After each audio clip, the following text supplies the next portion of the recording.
ఎలక్షన్కి సంపాదించుకోవాలి. అంటే మినిమం 300-400 కోట్లు ఒక్కొక్క ఎమ్మెల్యే సంపాదించుకోవాలి.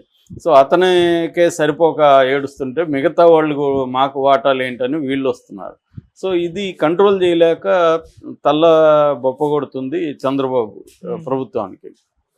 సో ఈ కాంటెక్స్ట్లో బీజేపీ వాళ్ళు తెలుగుదేశం నాయకుల జోలికి కూడా వెళ్తున్నారు రకరకాల పద్ధతిలో. ఎందుకంటే నేషనల్ లెవెల్లో బీజేపీ అధికారంలో ఉంది, కోయిలేషన్ ఉన్నాము అని చెప్పి వాళ్ళు. ఇక్కడేం జరుగుతుందంటే దీనికి వివాదానికి మూలం ఏంటంటే జనవరి 1 ముందు రోజు అంటే డిసెంబర్ 31 రోజు ఆయన ఒక పిలిపించాడు.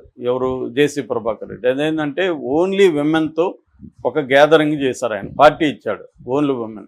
ఆయన చెప్తున్న దాని ప్రకారం 16,000 మంది స్త్రీలు వచ్చారని చెప్తున్నాడు. ఏదేమైనా పెద్ద ఎత్తున విమెన్ ఆ వీడియోలు కూడా ఉన్నాయి. ఆయన అమ్మాయిలతో కలిసి డ్యాన్సులు వేస్తున్న వీడియోలు కూడా వచ్చాయి. సో డ్యాన్సులు అంటే అదేమీ సోకాల్డ్ అశ్లీలం అవేమీ లేవు, సరదాగానే ఉన్నాడు ఆయన. సో వాళ్ళు కూడా విపరీతంగా వచ్చారు. సో దానికి వ్యతిరేకంగా బీజేపీ వాళ్ళు, ముఖ్యంగా యామిని శర్మ కానీ మాధవిలత ఇలాంటి వాళ్ళు దానికి వ్యతిరేకంగా మాట్లాడారు. ఇది విదేశీ సంప్రదాయం. అది మామూలుగా బీజేపీలో మనకి ఒక హిపోక్రటిక్ ద్వంద్వ ప్రమాణాలు కనిపిస్తాయి. ఒక పక్కేమో వాళ్ళు మొత్తం సంస్కరణల్ని విదేశీ దీన్ని అన్నిటిని అలో చేస్తారు.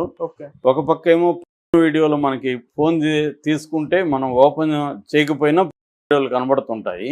రెండో వైపు ఏమో సినిమాలో అశ్లీలత, ఇక్కడేంది ఫిబ్రవరి 14కి కలవకూడదు, అమ్మాయి అబ్బాయి కలవకూడదు, అమ్మాయిలు డ్యాన్సులు వేయకూడదు, అమ్మాయిలకి పబ్బులకి వెళ్ళకూడదు, ఇట్లాంటి పిచ్చి మాటలు మాట్లాడుతుంటారు. అంటే మరి అట్లాంటప్పుడు నీకు అంత దమ్ము ధైర్యం ఉంటే మరి ఇంటర్నెట్లో ఎందుకు మీరు ఆపలేకపోతున్నారు? ఇంగ్లీషు దగ్గర నుంచి తెలుగు, ఇండియా అన్ని భాషల్లోనూ విపరీతంగా వస్తున్నాయి. మనకి ఈ మధ్య ఉల్లు లాంటి యాప్స్తోనే మనోళ్ళే మొత్తం వీడియోల్ని ప్రొఫెషనల్ షూటింగ్లంతా కూడా చేసుకుంటున్నారు. ఇంతకుముందు అమెరికా లాంటి దేశాల్లో ఉండేది ప్రొఫెషనల్ షూట్. అంటే కెమెరాలు పెట్టి మనం ఎలాగా సినిమాలు షూట్ చేస్తున్నాం అలాగే తీస్తున్నారు. వాటిని ఎక్కడా ఆపలేదు. అవి కొన్ని 100,000 దొరుకుతున్నాయి. కొన్ని సైట్లను బ్యాన్ చేస్తే ఇంకొన్ని అవే యూఆర్ఎల్ మార్చుకొని అవే వచ్చేస్తున్నాయి. సో ఒక పక్క ఇవన్నీ జరుగుతుంటే సినిమాలో అశ్లీలం గురించి వీళ్ళు కామెడీగా వీళ్ళు మాట్లాడేది నిజానికి కామెడీని కాకపోతే వాళ్ళు కామెడీగా ఉండరు, సీరియస్గా దాన్ని తీసుకెళ్తారు. ఇది ప్రాబ్లం అనమాట. దీనికి ఆయనకు కోపం వచ్చింది. సరే కోపం వచ్చింది, వాళ్ళని బండబూతులు తిట్టాడు. మీకేంటి నొప్పి, నేను మహిళలతో పెడితే ఏంటి, మహిళలు ఎంజాయ్ చేయాల్సిన అవసరం లేదా, మగవాళ్ళు ఎంజాయ్ చేయాలనేది చేశారు. దాంట్లో ఏమి డ్రగ్స్ ఇంకోటో ఇల్లీగల్ యాక్టివిటీ ఉంటే ప్రశ్నించవచ్చు. నిజానికి అమ్మాయిలు ఒక 1000 మందో 2000 మందో ఒక చోట గుమ్ముకూడితే వీళ్ళకేంటి నొప్పి? నిజంగానే ఆయన అడిగినట్టుగా ప్రాబ్లం ఏంటి? ఏదన్నా దాంట్లో డ్రగ్స్ వాడుతున్నారనో ఇంకోటో అయితే ఇబ్బంది. మందంటే కామన్. తెలంగాణలో మొన్న కూడా 900 కోట్లు ఒకే రోజు తాగేశారు. అందులో సగం మందికి పైన మహిళలు ఉన్నారు. అది తెలంగాణ కల్చర్, తప్పేం లేదు కదా. దానివల్ల వాళ్ళ ఆరోగ్యాలకి ఇంకో దానికి ఇబ్బంది అవ్వచ్చు, కానీ మోరల్ యాంగిల్లో దాన్ని ఎలా నువ్వు తప్పు పడతావు? మగవాడిదైతే తప్పు లేదే, అమ్మాయిదైతే ఎందుకు తప్పు అవుతుంది? మోరల్ యాంగిల్లో మనం జడ్జి చేయలేం. వాళ్ళకి ఇంకా ఆరోగ్యపరంగానో ఇంకోటి ఏమైనా ఇబ్బందులు ఉండి వాళ్ళ వల్ల సమాజానికి ఏమైనా ఇబ్బందులు ఉంటే దాన్ని మాట్లాడచ్చు తప్ప మోరల్ యాంగిల్లో వాళ్ళు వీళ్ళు మోరల్ యాంగిల్లో మాట్లాడుతుంటారు. హిందూ సంస్కృతి అది ఇదని కథలు మాట్లాడుతుంటారు. హిందూ సంస్కృతికి దానికి సంబంధం లేదు. వీళ్ళు మళ్ళీ అన్ని హిందూ సంస్కృతి వ్యతిరేకమైన అన్నీ చేస్తూనే ఉంటారు.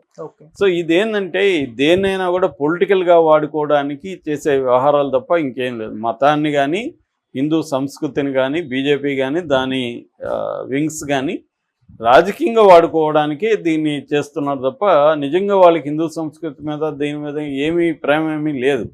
వాళ్ళకి అవసరమైతే దేనైనా వాడుకోవడానికి వాళ్ళు రెడీగా ఉంటారు. ఇవాళ ఏ పార్టీకి కూడా ఐడియాలజీ లేదు. సో దాంతో ఈయన సీరియస్గా ఈయనకి ఏంటంటే మనకి జేసీ ప్రభాకర్ రెడ్డిలో ఉండే ఒక క్వాలిటీ ఏంటంటే ఆయనకి ఎటువంటి దాని ఏమంటారు సెన్సారింగ్ అనేది ఉండదు, సెల్ఫ్ సెన్సారింగ్ ఉండదు. నోటికి ఏది వస్తే అది మాట్లాడతాడు, బూతులు వస్తే బూతులు మాట్లాడతాడు, దాన్నే మళ్ళీ ఆ వీడియోని ఎడిటింగ్ కూడా చేయడు, అలాగే వదిలేస్తాడు ఆయన. అంటే కాన్సిక్వెన్సెస్కి రెడీ ఆయన. సో అలాగా ఆయన బూతులు తిట్టారు. దాంతో వాళ్ళ కోపం వచ్చి ఈయన బస్సులు తగలబెట్టారు అక్కడ. దాంతో ఈయన ఇంకా రెచ్చిపోయి జగనే మేలురా నా కొడుకులారా, మీరు జగనే బెటర్, జగన్ నా బస్సులు నిలబెట్టాడు, కానీ నిలబెట్టడం అంటే ఆపేస్తాడని రాయలసీమ భాషలో. నా బస్సులను ఆపేశాడు కానీ మీరు మీలాగా తగలబెట్టలేదు నా బస్సుల్ని, సో జగనే బెటర్ మీకంటే అని తిట్టాడు. ఎందుకంటే ఆయన కోపంలో అర్థం ఉంది. జగన్ అంటే ప్రతిపక్షం, ఇది సొంత పక్షమే కదా వీళ్ళు, సొంత పక్షం వాళ్ళే బస్సులు తగలబెడితే ఆయన కడుపు మండుతుంది కదా. ఆల్రెడీ ఆయన గత కొంతకాలంగా తెలుగుదేశానికి యాంటీగా కూడా మాట్లాడుతున్నాడు. ఫస్ట్ మనం చూస్తే అధికారులకు వ్యతిరేకంగా ఇలాగే నా కొడుకులారని ఒక వీడియో రిలీజ్ చేశాడు. దాని తర్వాత సారా కాంట్రాక్టులు వీటికి సంబంధించి ఇసుక సారా వీటిలో నాకు వాటా ఇవ్వకపోతే మిమ్మల్ని తోలు తీస్తాను, మిమ్మల్ని వ్యాపారాలు చేయనని ఓపెన్గానే బెదిరించాడు. అప్పుడు కూడా ఆ డబ్బులు నేను ప్రజల కోసం ఖర్చు పెడతానని కూడా ఆయన చెప్పాడు. ఈ తర్వాత జమ్మలమడుగు ఎమ్మెల్యే ఆదినారాయణ రెడ్డికి సంబంధించిన ఫ్లై యాష్, అక్కడ పోయి వీళ్ళు ఫ్లై యాష్ నింపుకొని ఇక్కడ సిమెంట్ ఫ్యాక్టరీకి సప్లై చేస్తారు. దాంతో రోజుకి 50 లక్షల వరకు ఇన్కమ్ వస్తుంది. సో అది చాలామందికి ఇక్కడ ఉద్యోగాలు వృత్తి ఉంటుంది ఫ్యాక్టరీలకి నేను సప్లై చేయడం వల్ల. నేనేమి ఆ డబ్బులు తీసుకోవట్లేదు, అయినా కూడా ఆదినారాయణ రెడ్డి అక్కడ అడ్డుపడి ఆ డబ్బులంతా వాళ్ళకే కావాలంటున్నాడు అని ఆయన గొడవ వేసుకున్నాడు. దాంతో ఆదినారాయణ రెడ్డిని ఈయనిద్దరిని చంద్రబాబు పిలిపించాడు. ఆదినారాయణ రెడ్డి వెళ్ళాడు కానీ జేసీ ప్రభాకర్ రెడ్డి వెళ్ళలేదు. సో ఇంకా చంద్రబాబు కూడా ఏం చేయలేక సైలెంట్ అయిపోయాడు. ఎందుకంటే ఇప్పుడు జేసీ ప్రభాకర్ రెడ్డి చర్య తీసుకుంటే అక్కడ ఇబ్బందులు వస్తాయి, అందుకని చంద్రబాబు కూడా సైలెంట్ అయిపోయాడు. ఇది చంద్రబాబు అయినా జగన్ అయినా ఇదేంటంటే కొంతమంది లోక